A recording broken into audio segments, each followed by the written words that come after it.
여러분 모두를 주의 이름으로 축복합니다. 제가 설교 준비를 할 때마다 늘 고민스러운 부분이 있습니다.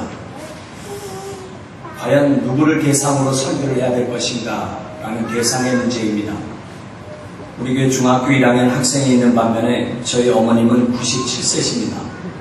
연령의 폭이 워낙 넓고 또 신앙의 연조나 그 깊이의 차이에서 오는 고민도 있습니다. 그리고 또 하나는 과연 제사장적 설교를 해야 될 것이냐 아니면 예언자적 설교를 해야 될 것이냐라는 고민도 있습니다. 한 주간 동안 처절하게 힘들게 어렵게 살고 온 분들에게 있어서의 예언자적 설교는 참 더 힘들게 만들 것입니다.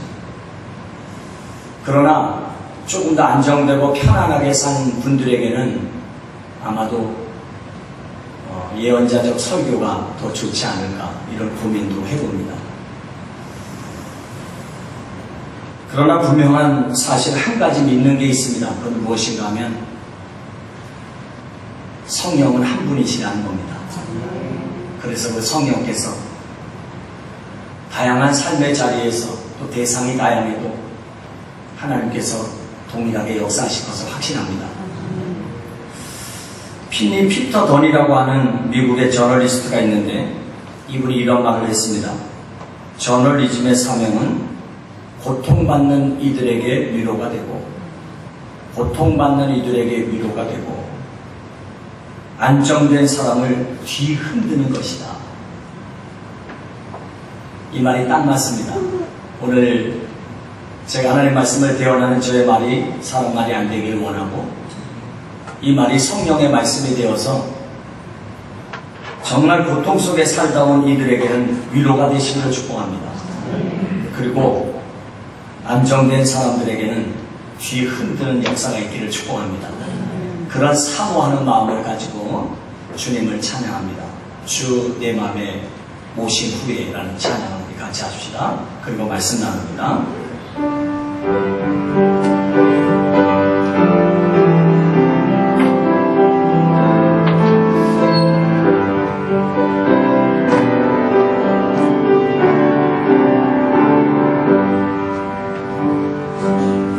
주의 맘에 모신 후에 주 날 주장하시네.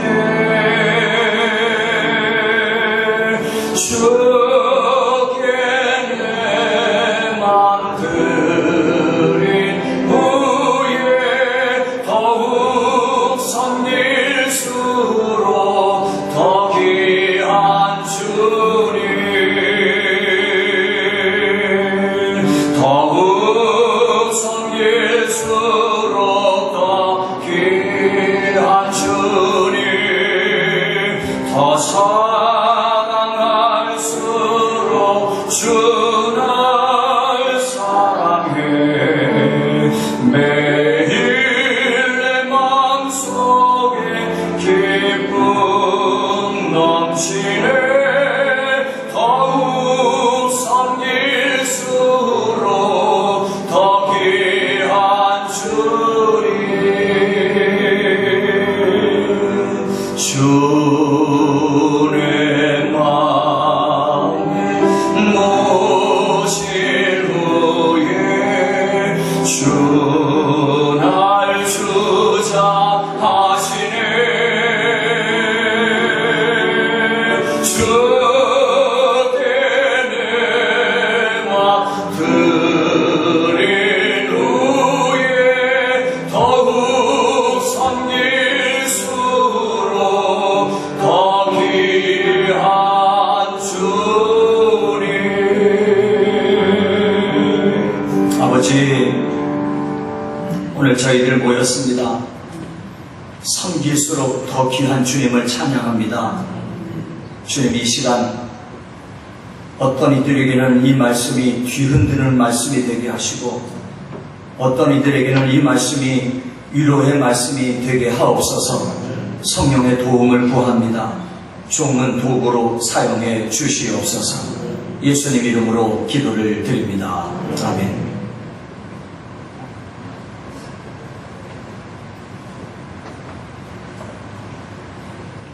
지난 주일에는 제가 이 본문을 가지고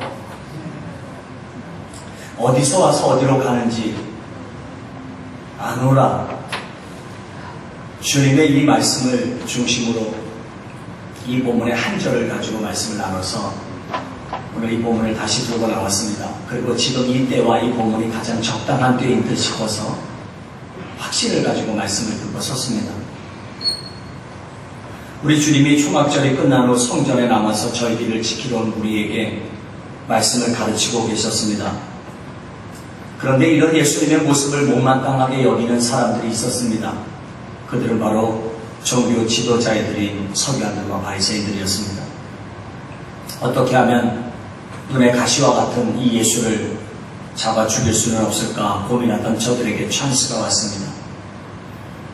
가늠하다 현장에서 잡힌 여인을 데려다가 이 여인을 예수 앞에 던져놓고 예수님을 시험에 빠뜨리려고 하는 것입니다. 신명기 22장 21절부터 24절에 보면 가늠하다 잡혀온 여인이나 현장에서 잡힌 남자 모두 돌로 치도록 되어 있습니다. 그들이 노리는 함정은 이 예수 그리스도께서 가늠하다 현장에 잡혀온 여인을 용서해 줌으로 인해서 율법을 범하게 만들든지 아니면 돌로 치게 함으로써 그동안 자신의 생명과 같이 지켜온 사랑의 메시지를 포기하게 만들든지 아니면 이를 돌로 쳐 사형을 하게 만들므로 인해서 사형의 권한이 로마에 있는데 예수 당신이 뭔데 사형을 하느냐 로마 법을 어기게 하든지 설교적 용어는 아니지만 여기에 흔히 쓰는 용어로 쓰면 쇼당을 붙이는 겁니다. 쇼당 아십니까? 쇼당? 네. 유튜브에 올라서 이거 안 쓰려고 그러다 쓰는 겁니다. 요것도 다자 택일에 이 구석에 몰아넣고 예수님을 어떻게 하면 시험에 들게 만들까? 주님은 두 차례 거쳐서 땅에다 뭐라고 쓰셨고 그들에게 선포하셨습니다. 너희 중에 죄 없는 자가 먼저 돌로 쳐라. 그러자 그들이 어른부터 시작하여 젊은이들 하나 둘씩 그 자리를 떠나게 됩니다. 소란의 현장이 마무리되고 그 성전뜰에는 예수님과 이 여인만 남았습니다. 그리고 우리 주님이 그녀에게 이렇게 말씀하십니다. 여자여, 너를 고소하는 자들이 어디 갔느냐? 그 정죄하던 자들이 어디 있느냐? 여인이 대답합니다. 없습니다. 이 자리에 없습니다. 그때 주님이 그녀에게 사죄를 선언합니다. 나도 너를 정죄하지 아니하노니 다시는 가서 그런 죄를 범하지 마소서.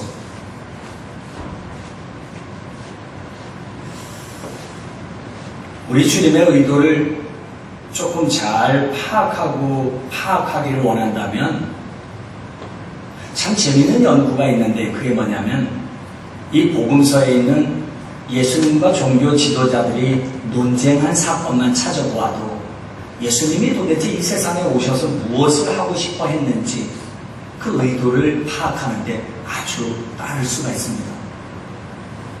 공관복음에 보면 그런 논쟁들이 참 많은데 그 논쟁이라고 하는 것은 항상 의견이 다르기 때문에 오는 충돌 아니겠습니까? 그런데 그 논쟁을 공관복음을 가만히 보다 보면 주님이 즐기십니다. 그 논쟁을 의도적으로 만들어 가십니다. 예를 들어서 안식일날 여인의 병을 고쳐주는 그 사건을 회당장이 이야기한 것처럼 이 본문도 제가 좋아하는 본문에서 한번 나누겠습니다만 그 여인을 회당장이 이렇게 얘기하죠. 왜 하필이면 안식일날 이 일을 하냐? 다른 날도 많은데 여러분 바로 그게 그 주님의 의도입니다. 의도적으로 안식일에 그 일을 하심으로 인해서 당신들 나하고 한번 해보자 이 싸움을 걸고 계신 거죠. 그런데 이 논쟁의 끝은 항상 이렇게 끝납니다. 아주 통쾌하게 주님이 이기십니다. 할렐루야. 논쟁이 이깁니다. 네. 오늘 보면은 그거하고 조금 다르지만 논쟁을 상대해서 걸었습니다. 그런데 역시 오늘 논쟁의 끝도 주님이 통쾌하게 이기셨습니다. 어떻게 이기셨는가? 이게 오늘 우리에게 주는 메시지입니다. 가늠하다 현장에 잡혀온 것은 무조건 돌을 쳐 죽여야 합니다. 뮤시나 사내들인에 보면 사형을 하는 방법이 돌에 쳐서 죽이는 방법, 불에 태워 죽이는 방법, 목 잘라 죽이는 방법, 목을 졸라서 죽이는 4가지 사형법이 있는데, 이 돌에 쳐서 죽이는 죄인은 생모나 계모, 며느리, 남자, 짐승을 데리고 자는 여자와 교접한 사람, 무당, 마술사, 안식일 어린 사람, 부모를 모욕한 사람, 부모를 거역한 사람, 다른 사람과 정혼한 여자와 교접한 사람, 이런 이야기들이 쭉 나오는데, 오늘 지금 이 여인은 절망적입니다. 마땅히 돌에 맞아야 합니다. 율법사들이 포진하고 그 주위를 꽉 메우고 있습니다. 돌을 쳐야 아주 당연한 겁니다. 그때 주님이 뭐라고 땅에 썼습니다. 뭐라고 썼을까? 이런 것도 참 우리를 궁금하게 만드는데, 여러분 한번 상상해 보십시오. 주님이 허리를 굽혀 땅에다 뭐라고 썼는데 뭐라고 썼을까? 많은 사람들의 이야기를 제가 정리해서 한번 읽어 들어보면 창녀인 그녀와 놀던 자들의 이름을 썼을 것이다. 지금 여기에 있는 이 사람들 중에서 창녀와 논 사람을 주님이 알고 계셔서 그 사람 이름을 썼을 것이다. 상상력을 동원해 보는 겁니다. 고발인에 대한 죄의 목록을 하나하나 썼을 것이다.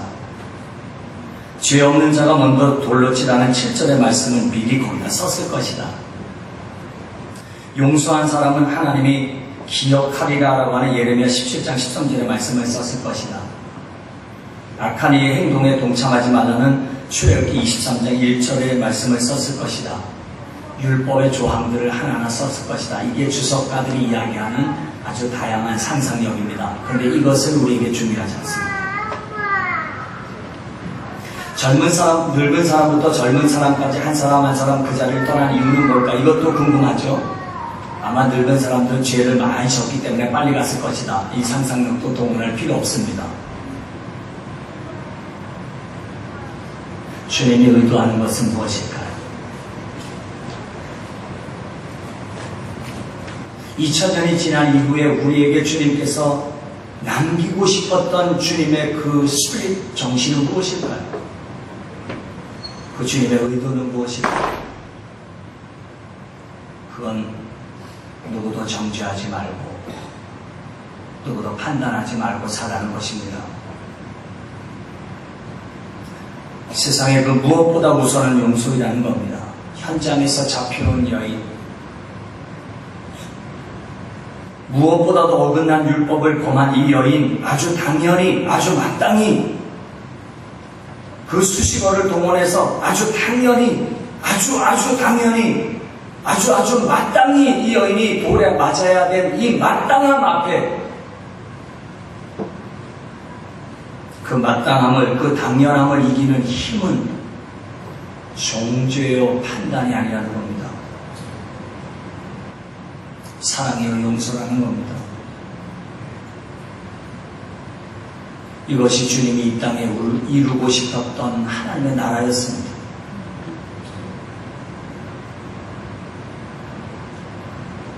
그걸 요즘 우리는 잊어버렸습니다. 용서라고 말하기조차도 가당치 않습니다. 왜냐하면 용서라고 하는 말은 내가 누군가 용서한다라고 이야기할 때 내가 주체가 되기 때문에 그렇습니다. 내가 누군가 위에 있기 때문에 내가 그를 용서한다라는 말이 성립이 되기 때문에 이 용서라는 말도 어떻게 보면 이 본문에 가당치 않습니다.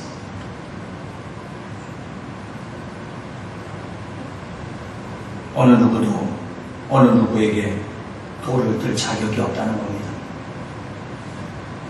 그리고 어느 누구에게도 돌을 던지지 말라는 겁니다. 제가 참 좋아하는 본문 중에 하나가 있습니다.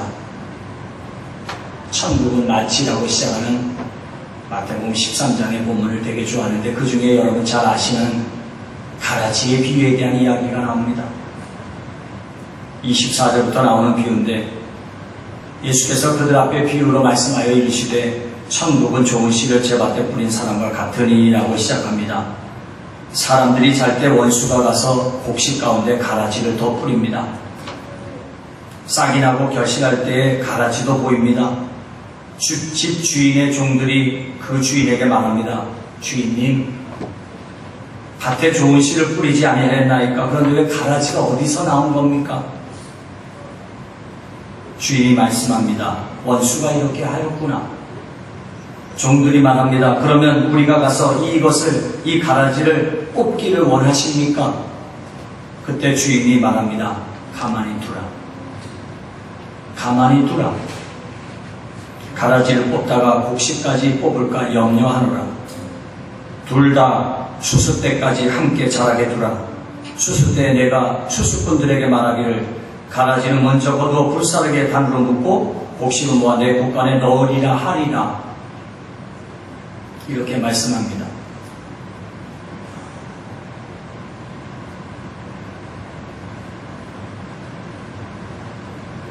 이 층에 들려요? 안 들려요? 뒤쪽에 거 올려주세요. 뒤에 거. 이쪽 뒤에. 예, 그 열고, 맨 뒤쪽, 맨 밑에, 예, 올려보세요. 들려요? 안 들려요? 놔두세요. 그 밑에 거 다 올려보세요. 쭉.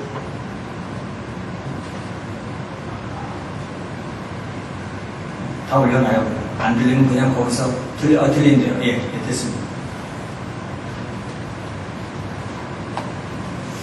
주인이 말합니다. 가만히 둬라. 그리고 추수 때가 되면 내가 일꾼들하고 가라지는 묶어서 불태울 것이고,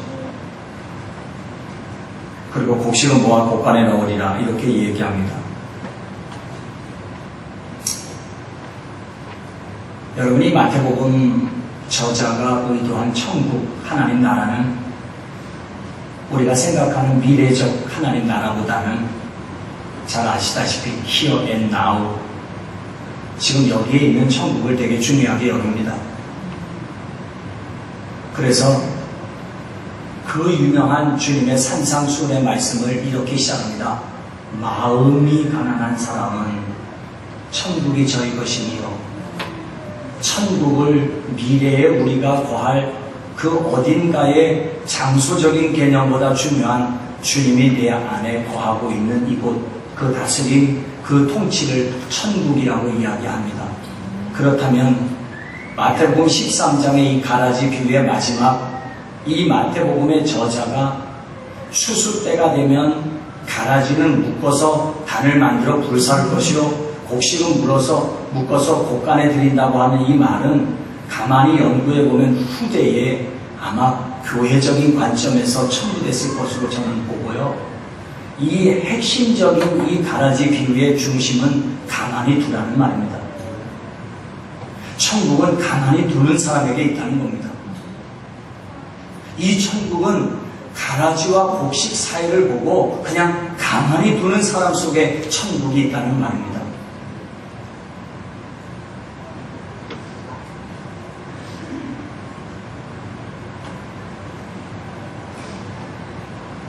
하나가 이철수 씨를 알고 계십니까? 그분이 아주 짤막한 글을 하나에다가 쓰는 글들이 아주 우리의 마음을 감동시킵니다. 그 책 한번 사서 읽어봐도 재밌고 좋습니다. 그런데 이철수 씨의 글 중에 이런 글이 있습니다. 제가 잘 인용하는 글이기도 한데, 이쁘기만 한데 라는 글입니다. 이쁘기만 한데 한번 들어보십시오. 논에서 잡초를 뽑는다. 논에서 잡초를 뽑는다. 이렇게 아름다운 것을, 논에서 잡초를 뽑는다. 이렇게 아름다운 것을, 벼와 한 논에 살게 된 것을 이유로 잡이라고 부르기에 미안하다. 벼와 한 논에 살게 된 것을 이유로 잡이라고 부르기에 미안하다.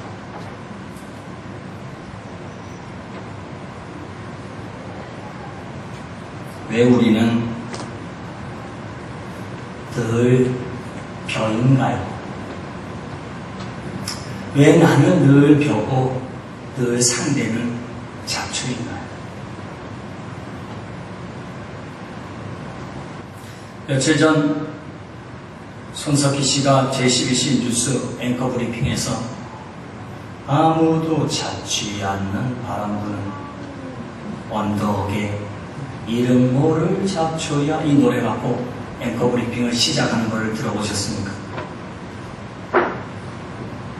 나훈아의 이 노래를 가지고 앵커 브리핑을 이렇게 시작했습니다. 정말 그럴까요? 잡초는 정말 이것저것 아무것도 가진 것이 없을까요? 그 답은 한 철학자로부터 들어보겠습니다. 전북 변산에서 흙을 만지는 철학자 윤구병 선생은 본디 농부가 아니었습니다. 지금부터 20년 전 교수 자리를 버리고 풋내기 농사꾼을 자처하던 시절에 잡초로만 보이는 풀들을 잔뜩 뽑아버렸는데 알고 보니 그 잡초는 제각기 이름을 지닌 들풀이었다고 합니다. 하나는 별꽃나물이고 또 하나는 광대나물이고 모두 맛있는 나물이자 약초였다. 그걸 모르고 함부로 뽑아 썩혀버렸으니 불러온 복을 걷어찬 셈이 되었다. 세상은 마음에 들지 않는 풀을 잡초라고 부르지만 세상에 존재 이유가 없는 풀은 없다는 것이죠. 그래서 인디언들의 언어에도 잡초라는 말은 없다고 합니다. 중약하겠습니다. 풋내기 농사꾼 시절 이름 모를 풀들을 죄다 뽑아낸 뒤 망연자실했다던 윤구병 선생은 이런 말을 덧붙였습니다. 망초도 쓴바귀도 쇠비름도 마디풀도 다 나물거리고 약초다. 마찬가지로 살기 좋은 세상에서는 잡초 같은 인생을 찾아보기 힘들다. 이쯤 되면 나훈아 씨의 노래 가사는 풀려버린 셈이죠. 오늘의 앵커 브리핑이었습니다.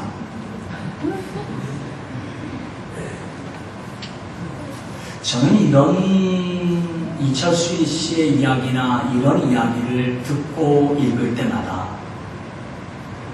그리스도인된 나, 목사인 저가 얼마나 부끄러운지 모릅니다.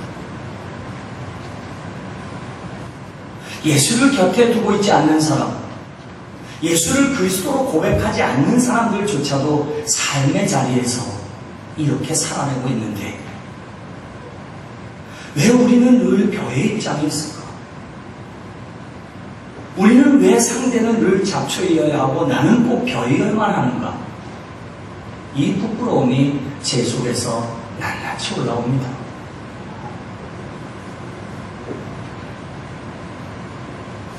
주님이 2000년 전에 이 세상에 오셔서 하신 일이 무엇인가 하면 가늠하다 잡혀인 여인 당신조차도 잡초가 아니라는 겁니다. 가늠하다 현장에서 잡혀온 마땅히 돌에 맞아야 된 당신조차도 내게 있어서는 잡초가 아니라는 겁니다.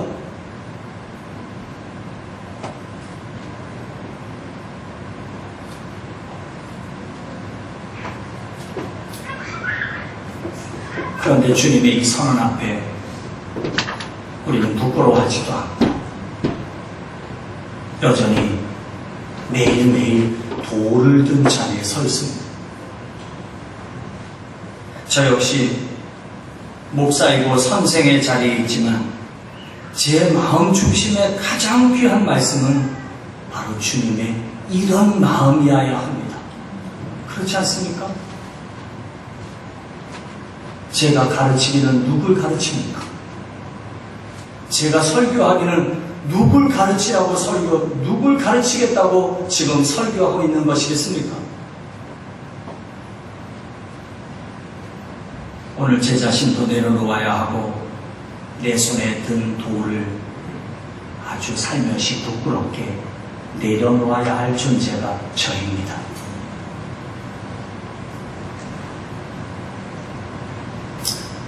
술 한 잔을 먹고 이 이야기는 심각한 이야기라서 원고에 충실하면서 읽겠습니다. 이 이야기를 해야 되나 말아야 되나 아주 심한 고민을 했습니다. 행여나 이것이 사회적인 무리와 성도들의 신앙관과 그리고 여러분이 갖고 있는 생각과 혹시나 빗나가게 되면 이것이 문제가 될 확률도 있고, 저 같은 놈 누가 유튜브에 설교가 올려 있었다고 해서 그거 편집해갖고 나를 자르려고 그럴 사람도 없을 테고, 그렇지만 사실은 조금 조심스러운데 뭔 이야기를 하려는지 눈치를 채셨나요? 어제부터 성소수자인 이들의 축제인 큐어 축제가 18번째로 서울역 광장에서 열렸습니다. 그들의 대표적인 두 가지의 생각을 그대로 기사화된 것을 읽어드립니다. 서울시 인권위원장 최영애, 성평등 없는 민주주의를 상상할 수 없듯이 성소수자 인권 보장 없는 인권의 완성은 허구입니다. 반대 이야기입니다. 한국기독교 교수교단 보수교단 협의회 대표회장, 이런 보수교단 협의회도 있는 건 전 처음 알았습니다. 지왕철 목사, 한국 사회에서 절대로 있어서는 안 되는 범죄 행위입니다. 대한민국 헌법에도 결혼은 남자와 여자가 할 수 있다고 명시되어 있습니다. 이것이 두 생각입니다. 참 조심스럽습니다. 그러나 우리가 분명하게 하십시다. 동성애를 조장하거나 그렇게 되기를 도와주거나 해서는 안 될 것입니다. 행여나 제가 말을 실수할까봐 제가 생각이시 타이핑한 글을 충실하게 읽겠습니다. 왜냐하면 저들 속에 어쩔 수 없음보다는 쾌락의 도구로 있는 이들도 분명히 있을 수 있기 때문에 그렇습니다. 그러나 어쩔 수 없음, 정말 내 힘으로 할 수 없음, 태어나면서부터 하나님을 원망할 수밖에 없는 만들어진 것이 아니라 이미 만들어진 나로 인해서 심한 고통 속에 나날을 보내는 이들 때문입니다. 여러분, 바로 이런 이들을 향한 주님의 마음은 어떨까요? 올해 퀴어 축제는 국가기관으로부터 처음으로 국민인권위원회가 홍보부스를 운영하고 불교계도 동참했습니다. 앞서 주한 미국 대사관은 대사관 건물에 무지개 깃발을 내걸고 퀴어 축제를 지지했습니다. 미국, 영국, 호주 등 13개국 대사관과 구글을 비롯한 글로벌 기업, 인권재단처럼 성소수자 부모 모임 등 인권단체가 마련한 총 101개 부스가 설치되었다고 합니다. 하지만 왜 유독 기독교 단체만 반대 집회나 기도회나 예배를 하고 있을까요? 또 하나의 문제는 저들을 향해 돌을 들고 있는 기독교 보수단체장들의 문제입니다. 이들의 문제는 교회 정치적 문제와 맞물려 있습니다. 자기들의 정치적 야욕과 교회와 교회 권력의 중심에서 자기의 힘을 유지하기 위해 이들은 두 가지를 화두로 던지는데, 그 중에 하나가 이념의 문제입니다. 그건 곧 진보적인 사람들을 빨갱이로 만들어서 자기의 정권을 유지하는 것이고, 또 하나는 바로 동성애 문제입니다. 이 두 가지를 통해서 참 비열하게도 자기들의 교회적, 정치적 야욕을 유지해 가고 있는 것이죠. 바로 이 부분이 문제가 될 수 있습니다. 보수단체 회장이 저를 고소할 수도 있으니까. 어떤 이들은 누가 누구에게 돌을 들 것인가